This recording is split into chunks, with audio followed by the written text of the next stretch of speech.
Universe.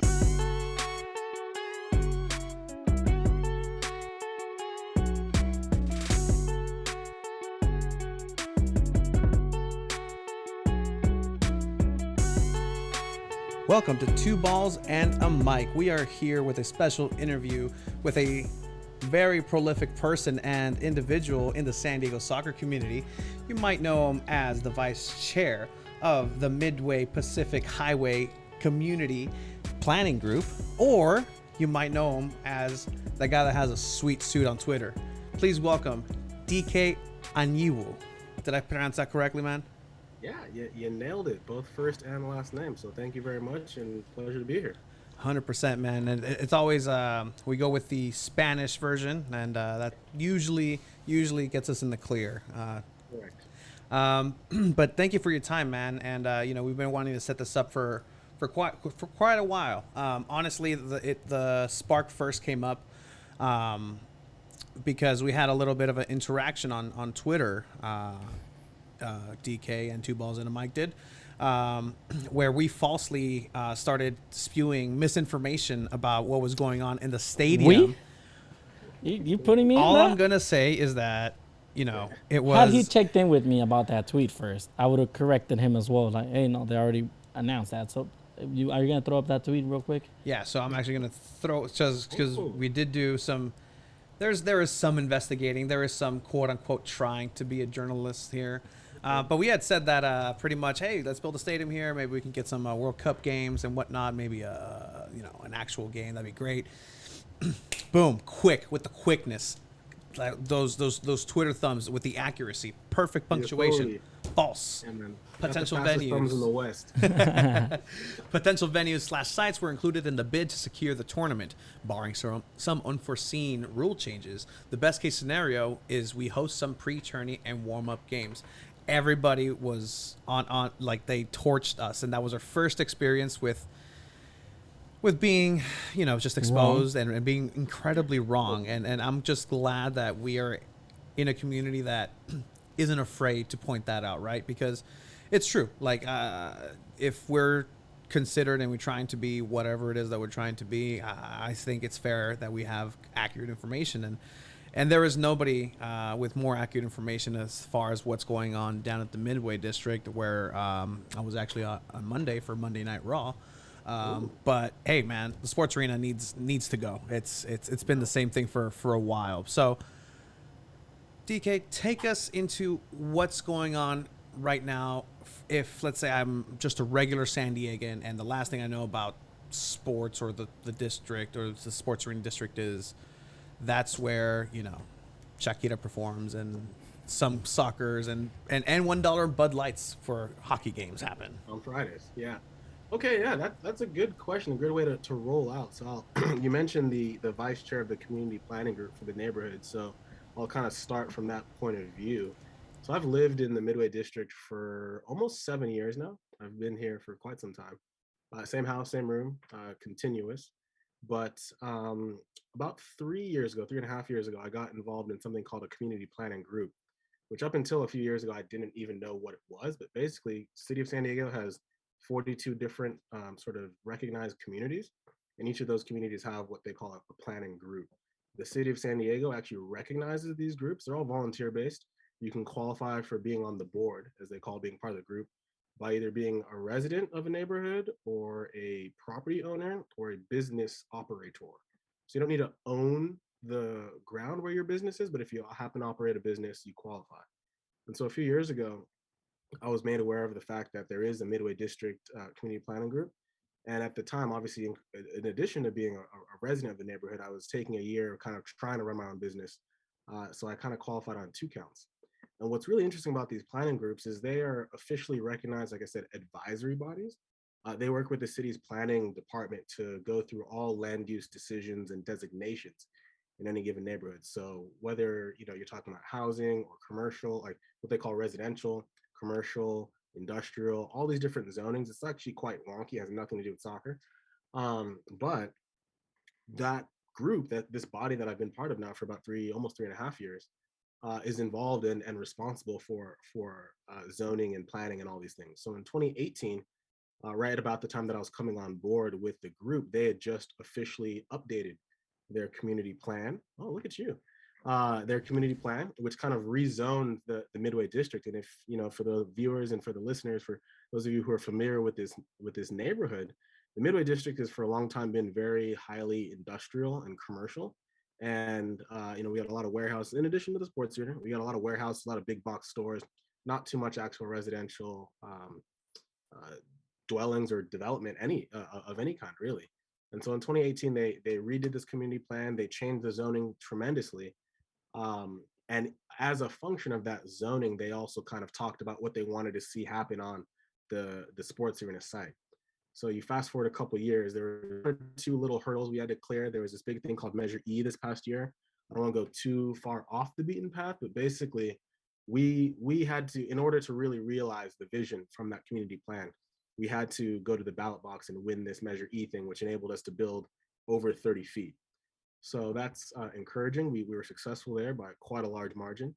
And realistically, now that what that really did is that set the stage, that kind of set the table in a lot of ways for the redevelopment of the sports arena site and across the whole Midway district. Right, the sports arena site is about 50 acres. It's 49.5 specifically. The Midway district itself is about 13. I think it's 1,324 acres, if I'm not mistaken. So across that entire footprint, we now have a lot more flexibility to talk about how we can use the land and how we can use the zoning and how we can kind of rebuild and revitalize this community in a way that's consistent with the vision that we articulated in that community plan. So right now, with all that being said, right now, the city of San Diego is in the process of bidding out the sports arena site for potential redevelopment. There's a process that's known as the state of California's Surplus Land Act. And that basically dictates that anytime a city like city of San Diego is trying to dispose of what they call excess or surplus land, they need to go through a couple different very specific steps. And so one of the specific steps is to make sure that when that site is redeveloped, it's redeveloped in such a way that it prioritizes the development of affordable housing, right? Anyone who lives here in San Diego knows how hard and how expensive it is to live here. And so we're trying to make, changes to that. That's my cat. We're Hello. trying to make changes to that, but at the same time, it's a process that has a lot of different steps. So basically, right now we are waiting and watching for the state of California to give the final thumbs up to a piece of language called the Notice of Availability.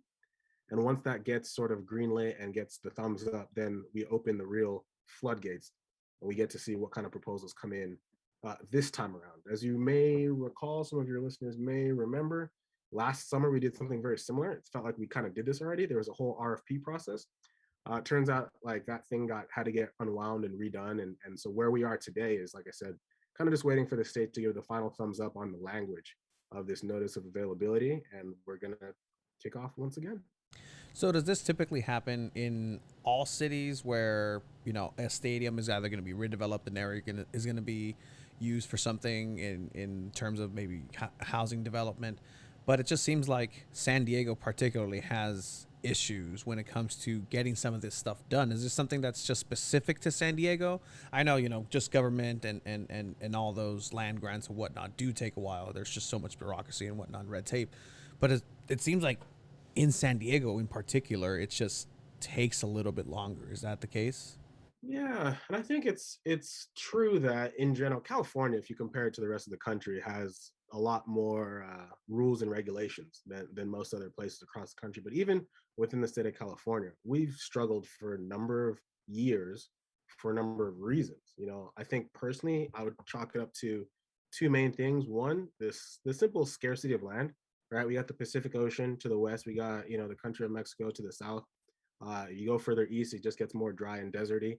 Right, so from a regional standpoint, there's not too much actual physical geography that encapsulates the city of San Diego. And then two, and I think even more so than the scarcity of land, I just think that we've been burdened by really poor leaders for a long time. Frankly, is something that I think. And you can kind of go back through the history of who's who and what's what and how we got to where. There's a number of different sort of scandals throughout the course of time that all sort of fit into what we now know and truly love as San Diego.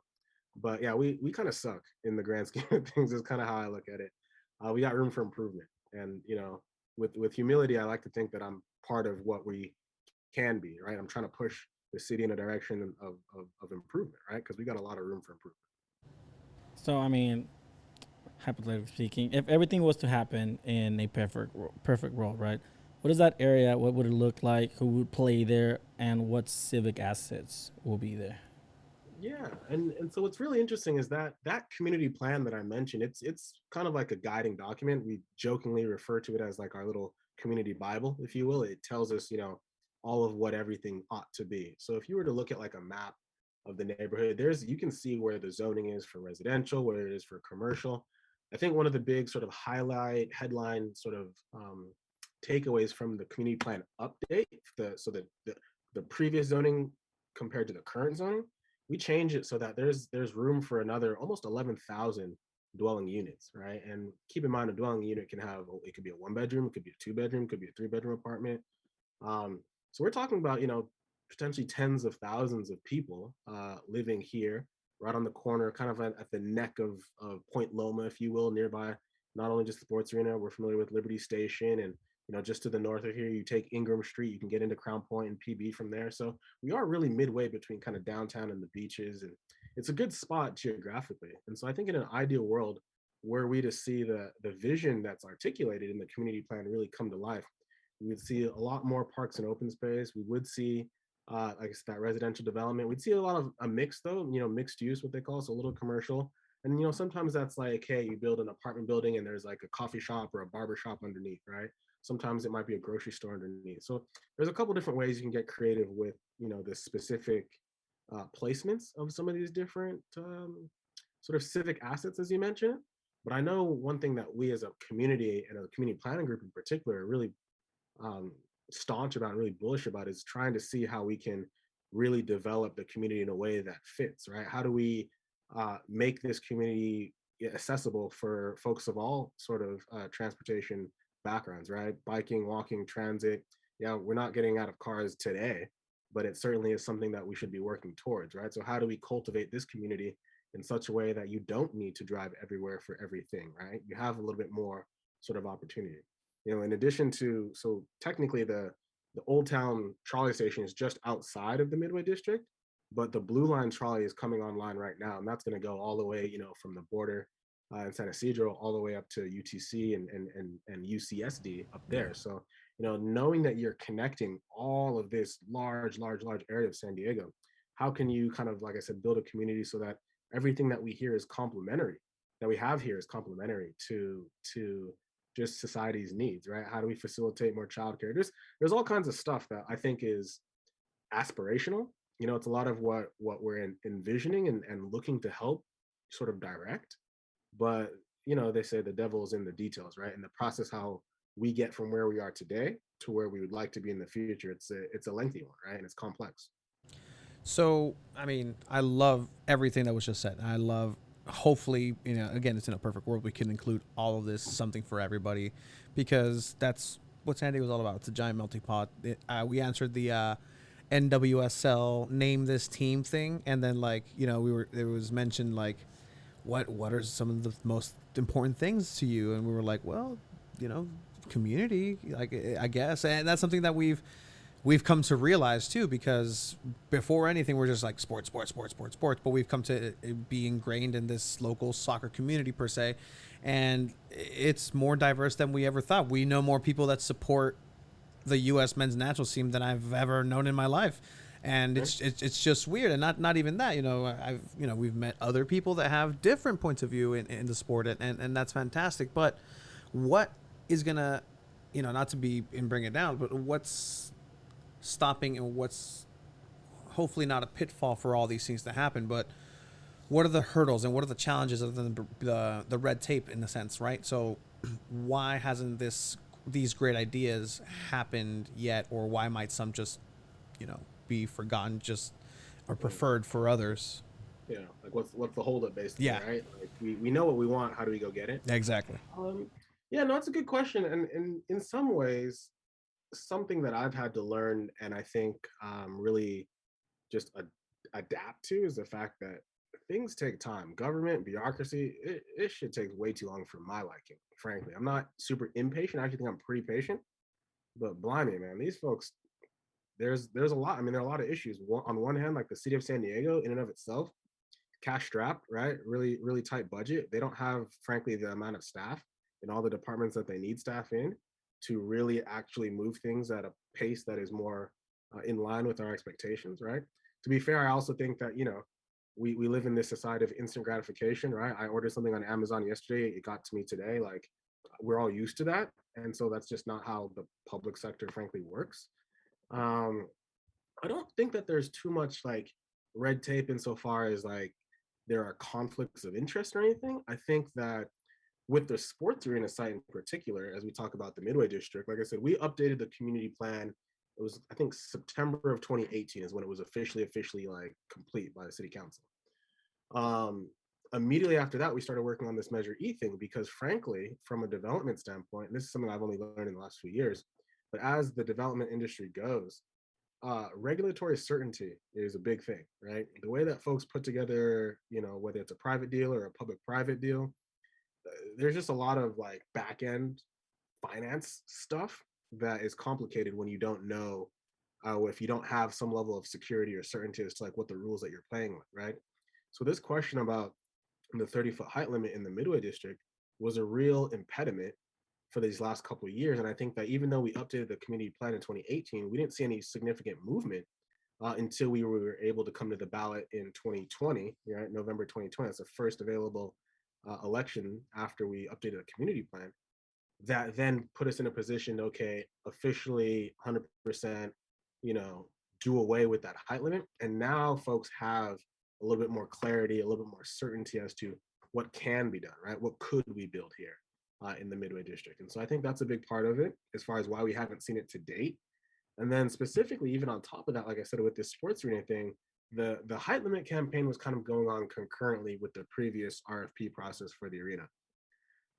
Frankly, I think the previous mayoral administration just misjudged how the state would interpret the Surplus Land Act. And as a function of that, they gambled a little bit and pushed forward with a process last year that ultimately kind of bit them a little bit, because then, despite the fact that the city moved forward with a specific developer, they basically had to run it back and start from scratch, because what the previous mayoral administration did was not in compliance with the actual state surplus land. And so the state sort of supersedes the city, and here we are today, waiting and watching and hoping for the best. That just seems like to be the story of San Diego. As a former San Diego Charger fan, just the pain is all too familiar. At this point in time, it's not necessarily you're losing out on a team or a whole league. At this point, you have something that was in place now. In a couple senses, right? You have 1904, you have San Diego Loyal, if we're going to talk soccer specific, right? But it's one of these things where I think everything is already laid out, and it's always been it's the easiest and it's a no-brainer, but San Diego just seems to goof it up. I always say that San Diego just can't shake off that small town mentality. They want to keep this hamlet of beaches and California burritos to themselves, and we get mad when Arizona just invades us for even LA too. But that's something that's always impeded this city, and I really don't think it's gonna change anytime soon. But I think these steps and Measure E and doing these small steps towards something bigger is what's going to take, right? It has to be palatable to San Diegans. Yeah, I agree. And I think as far as the small town vibe, I think that is definitely a feeling that is real. I think it's authentic. I think the people who feel that way are honest in their feelings. I just feel like the people who feel that way are diminishing in their relevance, right? And in their numbers. And I think just as a function of time itself, right? When I was born, they didn't have the internet. We didn't have these cell phones. We didn't have Zoom and all this stuff, right? And as a function of just natural change and progress, we're growing up, and the folks who are coming into, sort of more authoritative positions in their own career are in a space where now we embrace change. We know what change is. We ride those waves, right? We don't try to stop the flow. We just try to ride the wave. And I think that's something that, as more and more of us who have, vision and ambition and all these things are coming into positions of some level of relevance, I think that tide is changing for sure. It's slow, and it's slower than I'd like it to. And I don't think those naysayers will ever go away completely, but I do believe that we are, on the front foot, if you will. So ideally, would you like a soccer team, potentially maybe Loyal, or any other team that comes up, to be located in that midway area?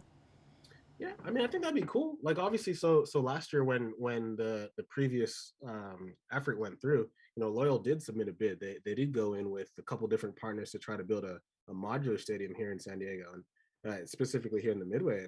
And I thought that was a really appealing project. I liked the sign of it. I mean, I live 2 blocks away, so like for me to get there on a game day, oof, it's like a match made in heaven. And you're out there. Uh, Let's just say you're out there with the locals, and we'll get to that. But yeah, you're that yeah, would be ideal for you. that would be literally like my dream come true. But I think I have to sort of separate to a certain extent my identity as a fan of the game of soccer versus my identity as like vice chair of the planning group and all these different things, right? So when it comes to like making decisions, the hat that I wear from the planning group standpoint really is for the overall community. I have to take a step back from DK the person and kind of look at DK like like the neighbor, the friend. I talk to my roommates, I talk to my neighbors, I talk to the people, the businesses, etc. My barber's down the street, my dentist is down the street. Like, I have to kind of, as a representative, take on more than what I just personally want. But I don't think it's a secret that I love this game.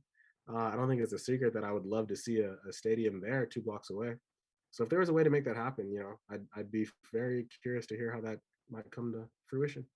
So soccer is obviously a giant part of you and who you are, right? So take me through that. How is soccer? How did soccer come about? How did football? Is it in the veins? Is it just you grew into it and the supporter culture? Or how did soccer? Because I've seen some play of you, Yeah. and Okay. I've scouted you out. Just Yeah, letting you know. I've kicked a ball before. No, I mean, I think for me, I've soccer is just part of my identity, right? So my dad is from Nigeria, my mom's from Zimbabwe. I've been playing from as far back as I can remember. I think some of my earliest memories are just like running around the backyard as a kid with my sisters and my dad just playing keep away. I probably started playing rec when I was like 6. Probably started playing club when I was like 13, 14. I wasn't super, super competitive as a kid. I just played because I liked it.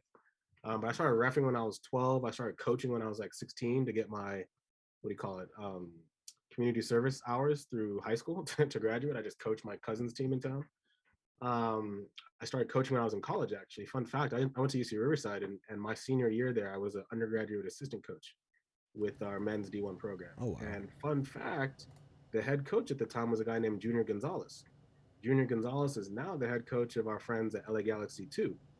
So we've interesting. kind of loosely kept in touch over the years, but no, I've been doing soccer stuff my whole life. And even when I was in college, I kind of made that decision that I wanted to work in the game somewhere. My first job out of college was to come here to San Diego. I worked for the San Diego Flash for about 3 or 4 months, and didn't really work out. That team was an MPSL team. They didn't have the resources and the capital and the vision and the wherewithal to really stay and make a staple of themselves. But that's what brought me here to San Diego, actually, was the opportunity to work in, amateur approaching professional soccer. So, um, like I said, I've been playing as far back as I can remember. I started supporting Man United Oh, probably madre. 2004, No, 2005. Big no. Yes, United fan sir. here, like big United fan. It's a Um, pleasure meeting. It's a pleasure talking to you, DK. yeah, fair enough, fair enough, fair enough. So yeah, I don't even know where to continue going. Like I said, I played pickup. I was the president of our club team on campus when I was in college. I coached our women's club team for a year or two. In town here, I worked at Soccer Loco for like 4 or 5 years, actually doing digital Nice. marketing and all kinds of different things. So yeah, no, I'd say to the extent that I can say this, I'd like to say that I'm synonymous with soccer. I endeavor to be synonymous with soccer. Really, it's a substantive part of my identity, I'd say. So it's fair to say that you pretty much hate Cristiano Ronaldo now if he moves to Manchester City. Hey, if this is real, man, I'm ending it all. Like Me too. I can't, I don't want to believe it. I haven't seen any confirmations, but it sounds like it's Yep. happening. Yeah, I'm pretty upset about that too. Yeah, Guys, we get a Messi Cristiano Ronaldo in the Champions League group yeah, that's stages. fine. We see that. We've seen that before. Okay, Yeah. we're gonna see the greatest at it again. This time for the right Manchester side, right? Oh, I mean, you need All to right, this stop. interview's over. Yeah, I agree with you, man. it's crazy. That's wild. I This is would my look. resignation of two balls in the mic. No. Yeah, all right. Now it's one ball and one mic. I would gladly see Cristiano go to PSG. I'd be a-okay with that. Go play Yeah. with Messi. That would be tight. That would Yes. get me excited. Yes, sir. That's the dream, right? Everyone wants to see that Ronaldo with Messi, tag Neymar tagging along with them. Why not? Yeah, why not? It's gonna end up Manu being eliminated by Ronaldo, and somehow Messi eliminates Barcelona. And it's all good. Chelsea's going back to back. It's all good. It's all good. We weren't supposed to win it Okay. last year. We were supposed to win it last year. It's okay. Um, so, a fan of John Obi Michael? I mean, now we're just went at the Yeah, tangent. John Obi Mikel. Yep. So in the across, there's a few different tribes in Nigeria, but John Obi Mikel is from my tribe, from my same part of Nigeria as my father. So Oh wow. we're big Obi Mikel fans, and my dad is actually a Chelsea fan. So I won't hold it against those folks, but No, Okay. no, I love it. For what he does as in the center mid position for Nigeria is everything that he wished he could do with Chelsea, because he Yeah. was always the all right. Let's shut this down. Mourinho Yeah. throws him out. Shut the yeah, game down. play Let's down, go home. Lock down. Play the But, 6. Hold it back. But no, like I love seeing him play as in the Nigerian national team, the Super Eagles, just because he has so much more fun. Yeah. Um, So as a again synonymous with soccer here in San Diego, not just soccer, right? Soccer in San Diego as well. What are your thoughts of this new soccer community coming to fruition, right? Because it's the people have been here. The people who've played, the community, the kids, passion. the passion's been here. The only thing that was missing is an actual team. And now that's happening. And it seemed like it was a little bit upside down where we were going to get a stadium and then a team, but that didn't end up happening with Soccer City. Now we're here with I will still say there's 2 teams in San Diego that are professional teams. Yeah. One of them maybe has a little bit of a leg up. But what are your thoughts about just in general, just the soccer community in San Diego being rewarded with actual professional teams here? Yeah, no, I think that's a great question. I think the San Diego soccer community is it's really special. It's unique. It's vibrant. To your point, we've got this melting pot of culture, right? Where everyone assumes, oh, San Diego is just like northern Mexico, da da da. But no, we've got Colombians, we've got Brazilians, we've got such a rich dynamic. We've got you got literally people from all walks of life who are here and who love the game for different reasons in different ways, right? You get on a ski beach any given day in the afternoon and you'll find some Somalians playing ball over there, right? It's a beautiful thing. And I think to your point, we have lacked a little bit of a focal point, right? You get people who like to go play soccer, you get people who like to go watch soccer in bars, shout out to Bluefoot and the Harp and Shakespeare's and all these places that have been holding us down for years, right? I remember used to going to the Stag and Lion up in Carlsbad for Everton games because I had friends who were Evertonians, and I was like, yeah, I'll mob up to Carlsbad on a weekend. Why not? And so in a lot of ways, we have all of these different disparate parts where now with Loyal, with 1904, and I think even with the Soccers, right? To your point, there's a couple different Yes. layers of the game that we have here. Mm-hmm. These last 2 or 3 years in particular have been really interesting. Even the Soccer City movement, right? Like we never actually kicked the ball. Though there was no X's and O's, no 11s, no coaches. Um, but what we saw with that movement, right, and with that energy and with that spirit, when you have what I call a focal point, right, like a real, a stick in the ground, a stake that you can point at and say, hey, this is us, right? This is what is representative of San Diego, and whether that's Loyal or 1904 or whoever, I think that gives you a lot of power, right? That gives not only the community power, I think it gives that club power. I think that power on the club side is more of a responsibility than anything else, right? It's like, hey, man, you guys say you want to be representative of us. We get that you're new. We get that, you got limited, finite resources, time, etc. But hey, like you have to, if you want to represent us, you should get to know us, right? And like that's upon you as a club to get to know us. And so I think where I'm excited about the future. I don't think that anything that's gone in the past has been for naught or for want or for waste or anything like that. But I do think that the best days of the San Diego soccer community are very much in front of us, right? Because for the first time in a long time, it starts to feel like we're really gaining some level of momentum. Like I said, I worked, and so bear in mind, I've been here, 9 years. The Flash was just the first team that I worked for, right? The North County Battalion was around. I helped launch ASC Albion and the battalion. When they flipped over to SoCal Surf, I was there. I feel like I've been there or thereabouts with like 4 or 5, 6 different teams, maybe 7 if you count Soccer City. So in a lot of ways, I think that my like giddiness and my like unfettered optimism has probably died down a little bit in these last couple of years, just because how many L's do you want to take before you can really start to feel victorious? Yeah. But I do feel like there's more substance now than there ever has been, when it comes to the San Diego soccer professional side of things, and I think that gives me a lot of hope. We have an NWSL team coming this next year, which we've not really. I mean, I don't feel like I've heard enough about that for the level of Yeah. women's soccer that it is. Frankly, I'm disappointed with the amount of engagement from the Twitter account that I've come to follow. But Yeah. we'll get there. We'll get there. I have faith and confidence, and you better believe I'm prepared to support. So as soon as they're ready to start telling us things of note, we'll be here.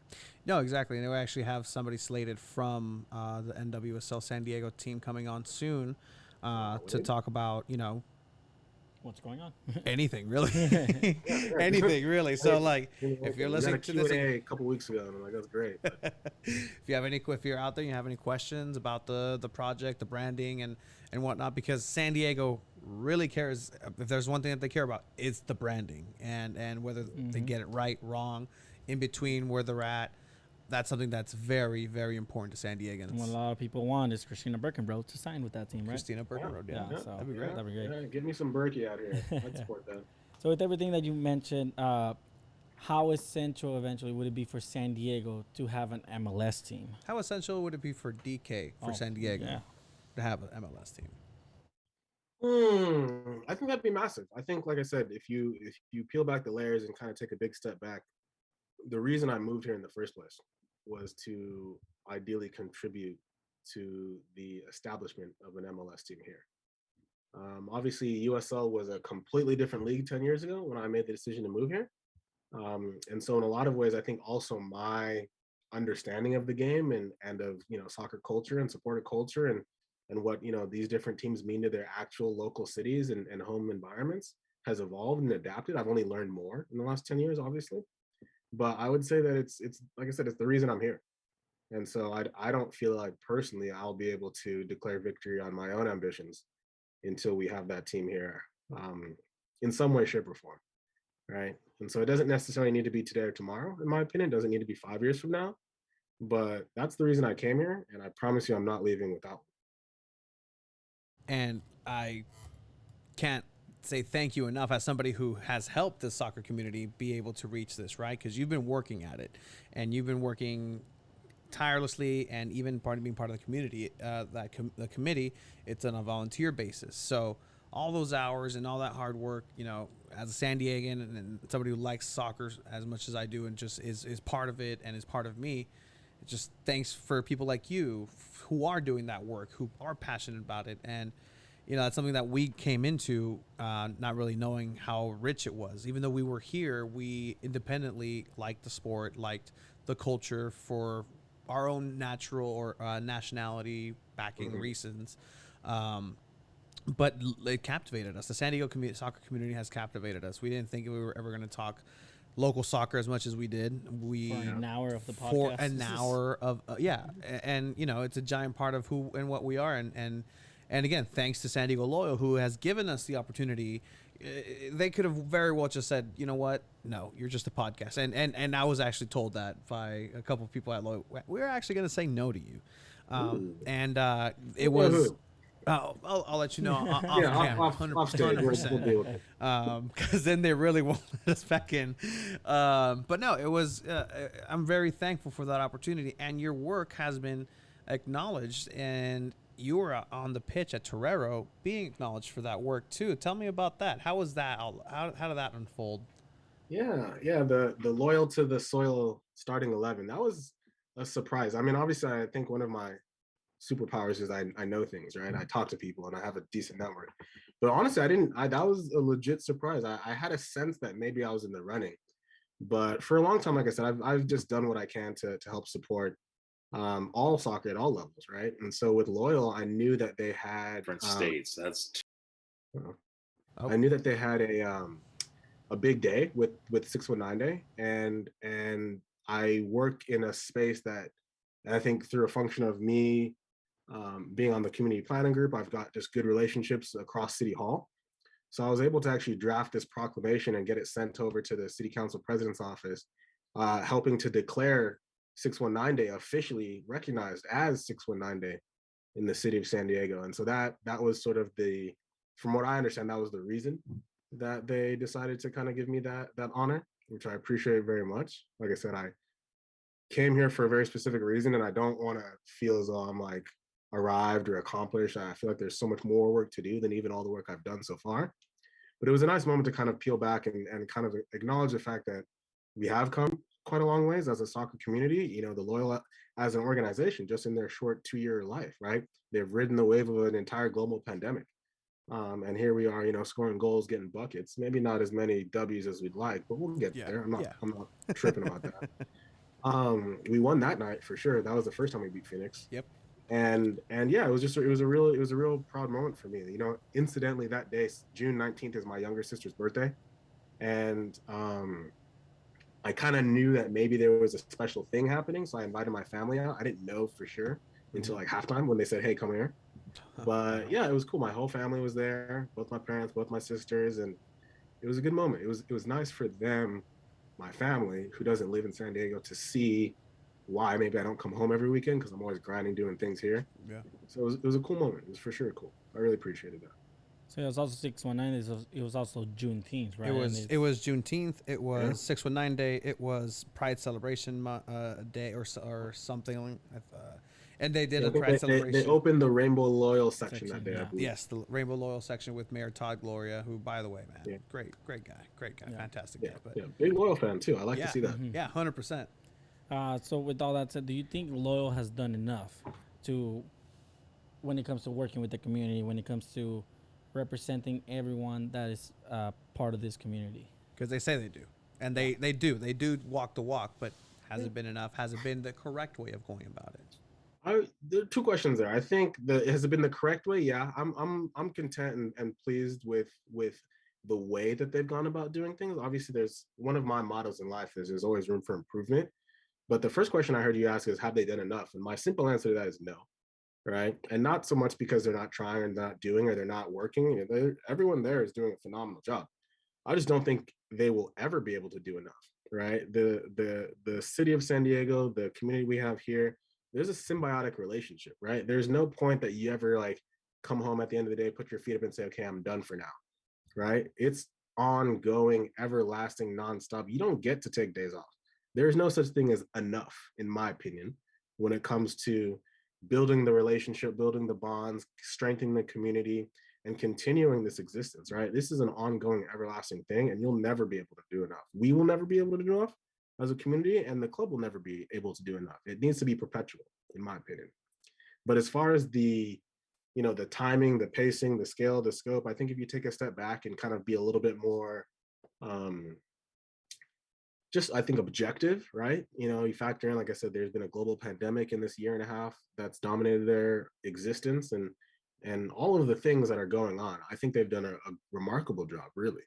And so kudos to them, tip the hat to them. You know, it's like you win game one of the season, great, but like it's a marathon, right? You got 30 every Premier League season, 38 games, right? Like and then next year we just go again. So yeah, take a pause. You know, it's always good to pick your head up and look around and check your bearings. But there's more work to be done for sure, in my opinion. I definitely agree with that, especially here in San Diego, where there's such it's unfortunate, right?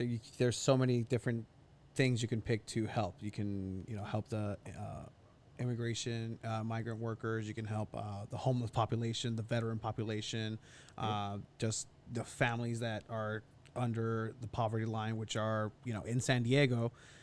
It's crazy. It's crazy to think that La Jolla is literally so close to places where I grew up. I grew up in a trailer park in National City, so like, it The just 20 minute drive. yeah, Hmm. it's just crazy the fact that that's there, and the fact that there is a team, a professional team that is going out of their way. Because again, they could have very much just done the colors of Pride. They could have very much just released a Juneteenth kit, or just the Black Lives Matter kit, right? Like they could have just come out with that and said, "Oh, here we go. Let's go ahead and make that quick buck." Because to be fair, it is a really nice kit. Yeah. But it seems like there is just that unilateral understanding. Authenticity. Yeah, I look at it as authenticity. I mean, like I said, I know that they've done as much as they can do, I think, in this short time. I think, like I said, they have a lot more work to do. But what gives me confidence and what prevents me from, firing off on Twitter and being all mad and sending texts and trying to rile people up, it's like, no, I see the progress, right? I personally subscribe to the progress, not perfection sort of philosophy. So I don't expect everything to be done 100% perfectly on day one or even on day 10, right? On year one, even year five. But I see the progress and I'm content with it for the time being. All right, let me talk to Dike, the loyal fan, just a Okay. fan. What are you liking and not liking so far with the team? When I watch games, no, honestly, I think we play a pretty attractive ball. Like we dominate possession, we play nice patterns. I think there's a lot of patience in our play, right? You ever talk to Landon? Like he's a very measured, very patient guy, and yeah, you can kind of see some of that just ethos and like I said, that philosophy like coming across. Like we take our time building attacks, and that's fine. I actually really appreciate like even the way that we do go about from an aesthetic standpoint, right? I play center back, I play right back, I play defensive midfield. That's kind of like my little corner of the field. And so when I'm standing there in 109 and I see the game developing in front of me, like I kind of put myself in that center back spot and it's like, hey, if I'm playing center back here, this is easy. For the most part. We get hit on the counter from time to time, but like our center backs are decent at that. Frustrating. Honestly, I think yeah, converting. Right. I don't think we convert as many chances as we should or as we maybe could. I think you have to always. I'm a balanced person, right? So you have to bear in mind this is the USL, right? This is not the Premier League. yeah. So I don't necessarily say this is not FIFA even, right? I don't expect to press a button and see because I held right bumper that it's gonna just curl into the back of the net. Like I get it. Um, but fundamentally, I enjoy bringing friends. I bring my girlfriend every game. I bring roommates, friends, coworkers, whatever, to these games, and the atmosphere, right? The ambiance, the energy that's generated by that 109 section, right? With our chavos, with our locals, with all of that, um, and that, like I said, I call it a symbiotic relationship, right? You see it between the club and the front office and the community, but I think during those 90 minutes, right, what you get from that supporter section and the fans around them, and the boys on the field, there's something that's building there, right? This whole growler thing that kicked off this year about handing over the growler, that's dope. Yeah, I think it's amazing. yeah. Um, the podcast community, frankly, that's come up around this team has been very interesting to watch. I took a step back from potting as regularly as I used to because of folks like you guys, right? Like you don't need me. Oh, we Um, definitely need you. That's why No, we we have do. you, DK. Yeah. I don't think folks need me to be on the mic week in, week out telling people what I think, right? I think and personally I really enjoy being able to take a step back, right? And listen to the takes that you guys have, on the field play, the X's and O's. All these different shows are a little bit different. Some of them talk a little bit more high level. Some of them get into the weeds with the nitty gritty. But for me, I love watching Elijah Martin play. He's definitely my favorite player. Yeah, Jack Blake's like a strong number two, but Elijah's my boy. It's challenging, I think, also with this league because we have so many ins and outs with loans and things like that, and like we haven't really had a ton of specific continuity. But by and large, like I'm I'm enjoying watching us play, and I think that's more than anything. Like if it was boring, if it was like you know defend, defend, defend, defend all the time, like I probably would be a little bit more checked out. But I love watching these guys play, right? And I always go into any game knowing that we have a chance. We definitely yeah. have a chance in any game, even against Phoenix, who's one of the better teams in the league. We had our chances. We scored our goals. Actually, I was in Phoenix for the 2-2 game. My Oh, girlfriend's extended family is out there, and so I have a friend who works in that club, and they set us up with a bunch of tickets. It was like me, my girl, like someone for like uncles and aunts and like cousins and stuff. 6 of us in the middle of the Phoenix section. I thought we oh were gonna be like in man. the away section or something. Nah, they Oh put us right in man. the middle of the Phoenicians, and when it was still 2-0, we were talking a lot. Yeah, no, yeah, as you should, Yeah. as you should have, Yeah. right? It As you, finished 2-2, and Was we supposed talked to a be a little bit win. less, but not too less. You know, we came out of there with a point. So Yeah. yeah, it's not like you let the 2 goals in the last six oh no, minutes it of wasn't me. stoppage It time. Yeah, no, wasn't absolutely. me. Yeah, no, if you were on the But field, you would have stopped that. So, probably, I told you I play center back, man. I snuff out attacks. so what about? I know some people were not too happy. Obviously, we have to rotate. The team has to rotate the squad, especially with Wednesday games and 3 games Yeah, in a week. yeah. So some people weren't too happy that Ian maybe he got a lot of minutes in that game, and then you got CJ playing. He ended up scoring a goal. What's your take on Landon giving this San Diego kids It's minutes? that loyal select, man. Oh, that's my favorite thing, and I've been in his ear since even before the first season kicked off. Of like, hey, like I said, I'm a big Manchester United fan, right?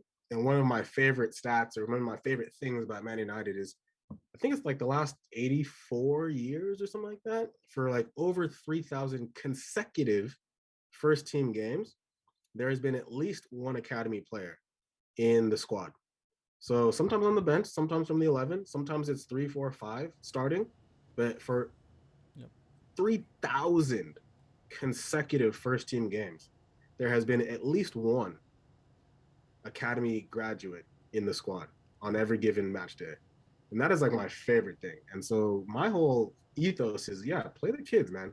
Give these boys a chance, particularly when you consider like what USL is and where USL sits in the grand scheme of things. If you've got an inkling of a chance, if you've got that ambition, if you've got that ability as a player, go for it, right? Like I think sometimes, I mean, I don't think I'm signing any professional playing contracts anytime soon. But I do still think a lot from like the player's perspective. And I just know that if I'm a player who lives in San Diego, who's growing up here, who has this team, who recognizes the platform that it provides, right? Not even just the ESPN deal and the visibility, but right, your head coach is Landon Donovan. Yeah. I'm in there. Yeah. And I'm doing everything I possibly can as a player to kick on and get to the next level. And so I think that's something that I personally really, really, really love. And like if that stops, that's when you'll start to hear me kicking tires and smacking strangers and stuff, right? Because like, nah, I'm not here for that. I give the people, give the youth, give these guys a chance to go on and become, fulfill their potential, right? That's something that means a lot to me and personally that I feel very strongly about. So I think I'm gonna know the answer for this, but I gave a take on the last episode, and Tony, like you did say like I haven't even thought of that in that way, but I'm curious. I'm gonna be asking a lot of people this. I said that I would personally prefer to see one of the loyal select players, say Ian May, Chavi, CJ, make it past the USL, go into MLS, maybe go play overseas, and Yeah. making it into the national team over a championship in the USL with San Diego Loyal. That was Hmm. it's a tough one. And you want to know what I think about that? Yeah. I think I mean, that what you just articulated of a player going and continuing, that is a multi-year journey, right? And so I think if you're saying like, if you want me to wait 5 years for a championship just because we're gonna advance some kid for 5 years, okay, yeah, maybe.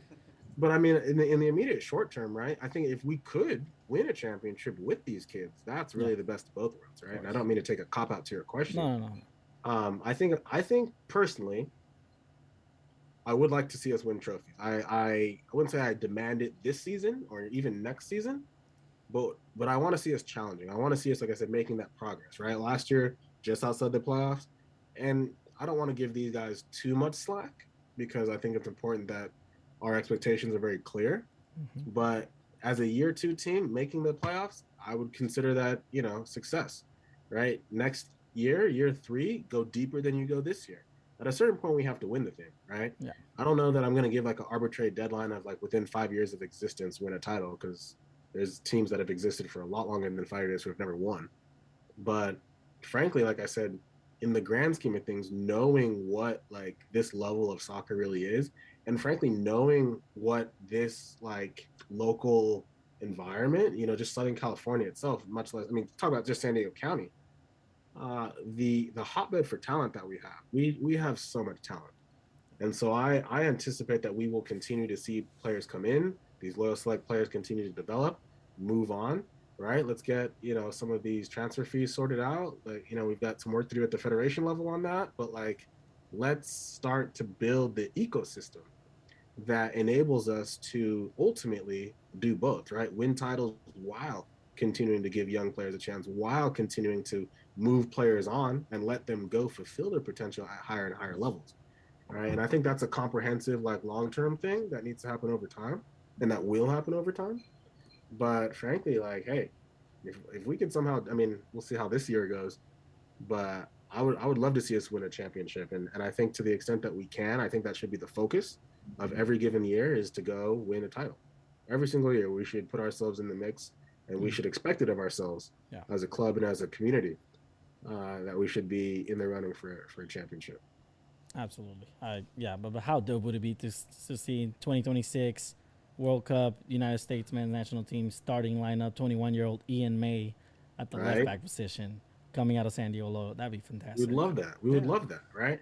And I like to look at some of these big, I guess just like not even hurdles or what are they, just like these opportunities down the road, right? The World Cup in 2026 is a major, major, major goal, right? Not just for the players who are coming up now. If you're I think even maybe 14 years old today, Mm-hmm. and you have some skill and some ambition, right? Like why not dream, right? Why not dream of making that roster?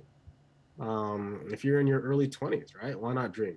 Why not even if, wherever you are in your career, dream for that. I remember the 20, what was it? It must have been, I was in college though, so it was like 2011 maybe. And I just remember thinking of like Brazil 2014, like how tight would that be if I Yeah. made that roster? And like everyone does it, right?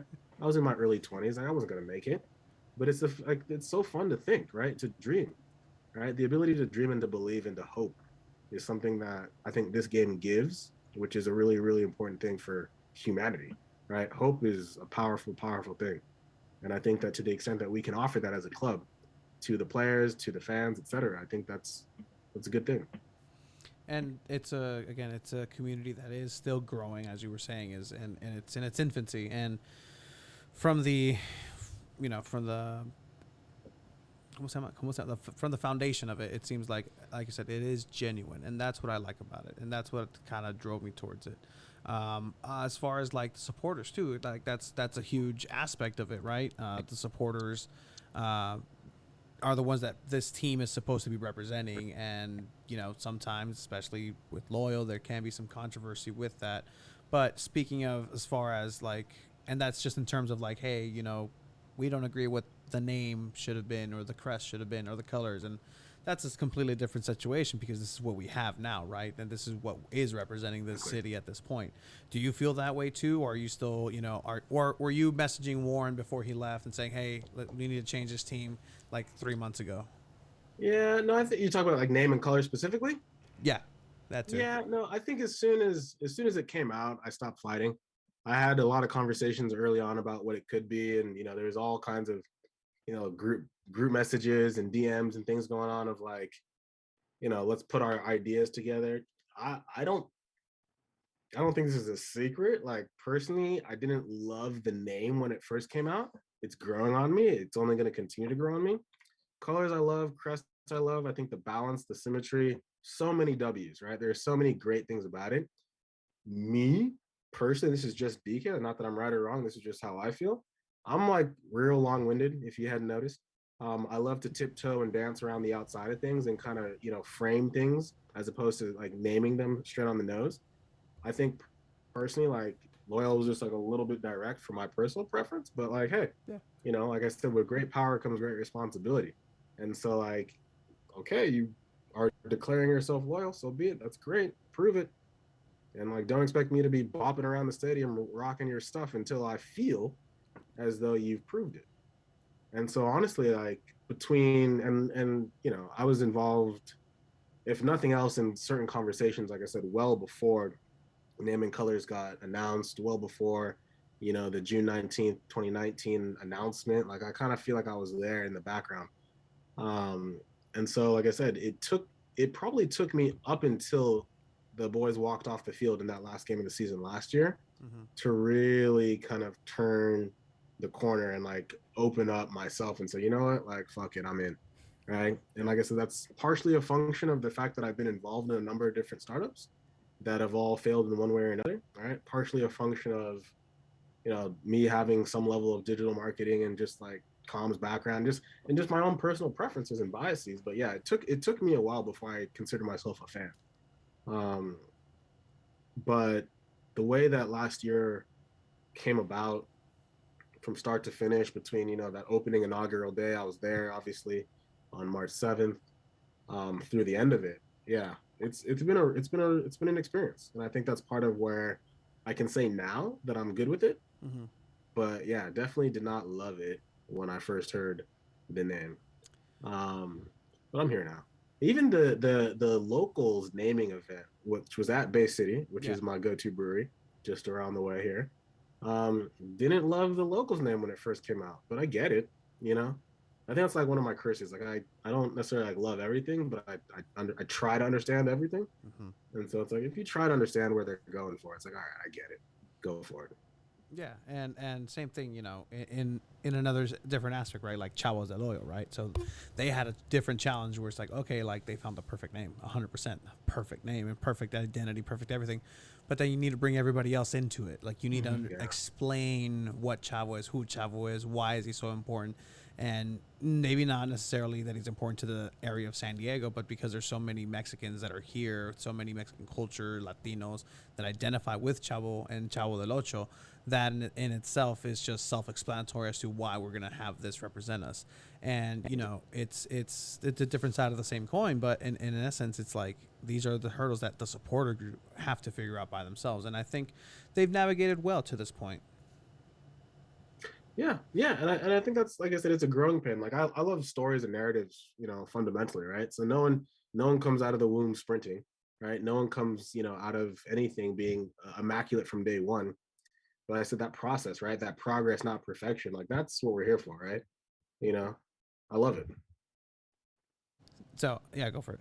So, what would be the perfect name that, like, I know you say you don't really love things at first, for the NWSL team? What is something that you would say, you know what, I love this?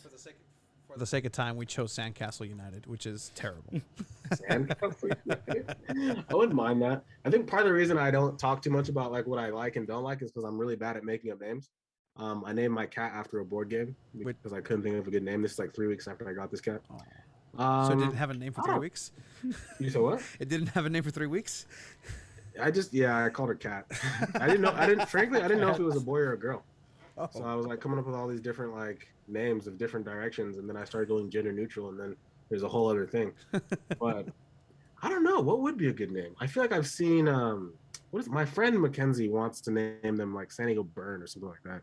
And I don't think that I love that name, but I'm a fan of Mackenzie, so whatever she wants, I'll subscribe to.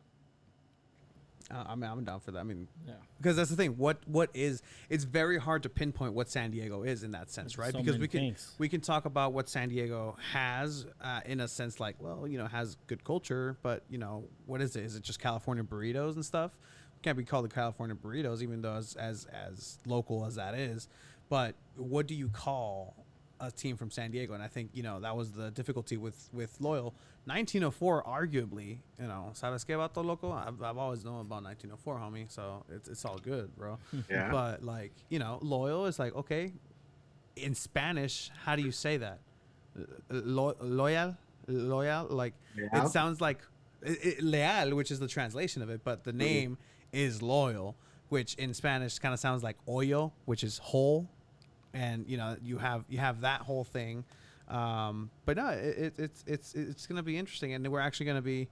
That's who the person we're going to be talking about, somebody who's directly in charge of branding and marketing for the NWSL soccer team here in San Diego. Do you have a name that you can tease, or is it too early? I think it's a little too early. Just now, the only two times that we've teased, they've canceled and not showed up. So God. it's, Oh, at okay, this yeah, at this point, it's a don't- superstitious thing. To be fair, one of them was the Cholos goalkeeper, so that's understandable. Yeah, Ooh. yeah. We're Fair, still, yeah, fair. Well, I'm still mad. I'm still mad. upset I'm about. still, it. yeah. It's all good.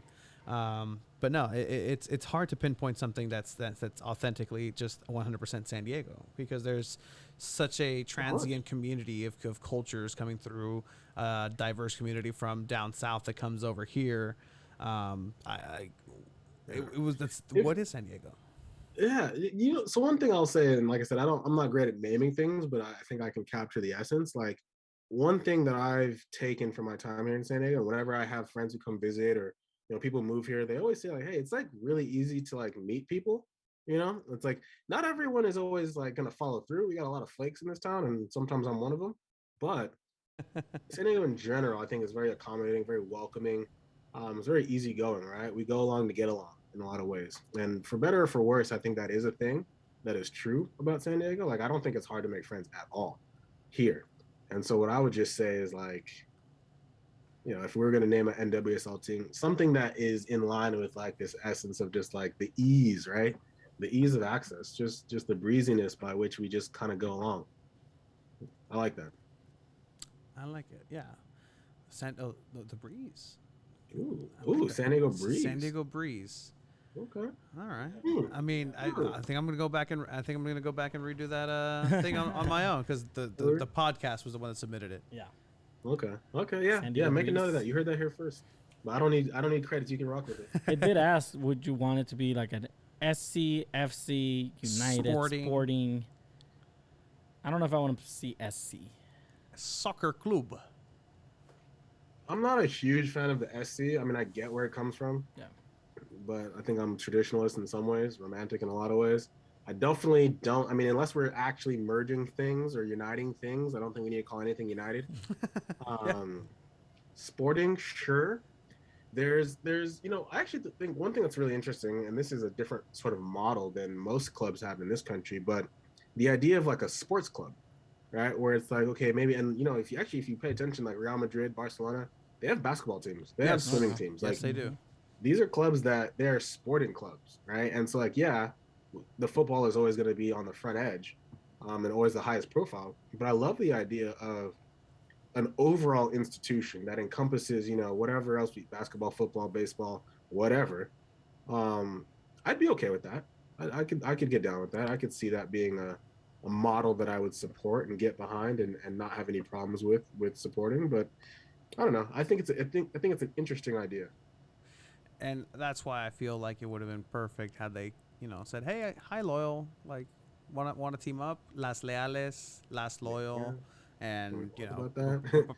Can I have your number? Can yeah, I? exactly." And Can I I? don't think it's gonna end up working out, but again, hopefully it does bring more awareness, more soccer spirit, and more eyes on the sport. Because again, 2026, that's our goal to make to the World Cup with press passes, and that's one thing that is gonna blow up here in the United States. That 2026 World Cup is just going to be the epicenter of Major. a soccer revolution here in the States. Oh, yeah. So as we start wrapping it up, I mean, we don't want to take too much of your time. We do have a golden ticket question that we like to ask everyone, and uh, this question, you are given one golden ticket, Willy Wonka style, so that takes you to any sporting event from the past uh, that you wish you would have been able to attend live. So what sporting event would that be? Good question. Hmm. I think, man, there's so many.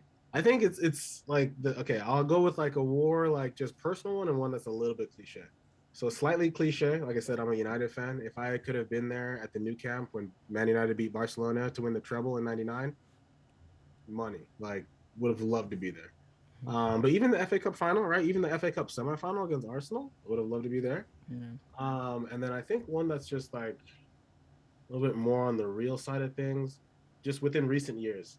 I'd say actually the United Southampton game where we were 2-0 down at halftime this past season, and Cavani comes off the bench, scores two, sets up a third, diving header in like the 90th to actually Yeah. like take the lead. It's a COVID time, so the stadium was empty, but like Mm-hmm. that game stands out in a lot of ways to me from this past season. Either that or maybe the Manchester Derby, right? The last home game we played before the shutdown. Uh, Anthony Martial scores a goal from a Bruno Fernandes quick free kick, and then it's 1-0 for the longest. And then literally with like the last kick of the game, Scott McTominay lobs one in Yeah. from 40 yards because he comes onto a loose pass from Ederson. That would have been a sick game to be at too. I think that's actually probably like right up there.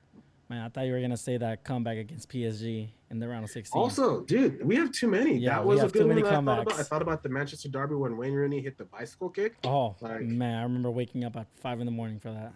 Love yeah, that. yeah. There's too many. There's Yeah. too many. Even I thought actually, the first thing that kind of came to mind was the FA Cup final with Louis Van Gaal when Lingard yes. hit the winner in extra Yeah. time and takes off his shirt and goes running around. Mm-hmm. Like, I'm glad I don't know nobody's. if I think too much about Louis Van Gaal in his days in charge of United, but that was a Yeah. good game. Yeah. I'm glad I'm not hearing anybody talk about Moscow. So we're, Yeah, I mean, penalties are no fun. Even when you win on penalties, that's no fun. yeah, Very true. yeah. I like that, DK. It's no fun at all. That's just been thrown out. Like that's just a vacant title for that year. And Unless you play for the MLS All Stars and celebrate Hey, the man, penalty. we'll take for that W. We'll take that W. I watched the game actually. It was fun. Fun to It watch. was a fun yeah, game. no, it was entertaining. They should do it more often, honestly. Oh, yeah. And yeah, no, it'd be fantastic. But again, we want to go ahead and thank you once again, DK. We want to go ahead and have you just let everybody know if they're listening to this, they know who you are, they know where to find you. But just in case we have new listeners or somebody else that wants to go out and check your workout, where can they go ahead and find you? Yeah. You can find me on Twitter at DK Anyiwo. It's just my first last name at DK Anyiwo. Once upon a time, I used to run a website called the San Diego Chronicle, and to be fair, that website is still live. And I don't know when, I don't know who, I don't know where, but at some point, I promise you that site's making a significant comeback. We've kind of tiptoed, we've dabbled, we've sprinkled a few things here and there, but the best is yet to come from the San Diego Chronicle as well. So keep an eye out. Yeah, we haven't done too much lately. Most of this is just archives, but that's a nice little tease. At DK Anyiwo is where you can find me though. Twitter, Instagram, Facebook. I am only really public on Twitter, so that's like where you find me. Twitter is where I do my dirty work, as I like to say, but it's also where I like to make a lot of friends. So at DK Anyiwo. 100% Yeah, that's me. 100% DK. Really appreciate your time. Please stick around. We're going to go ahead and do a little bit of a follow-up to the interview. But thank you for your time and hope to see you out there again at San Diego to Torero Stadium because that's where you live, man, and that's where we have the most fun. Home away from home. I'll see you boys there. All right, thank you, man. Appreciate it.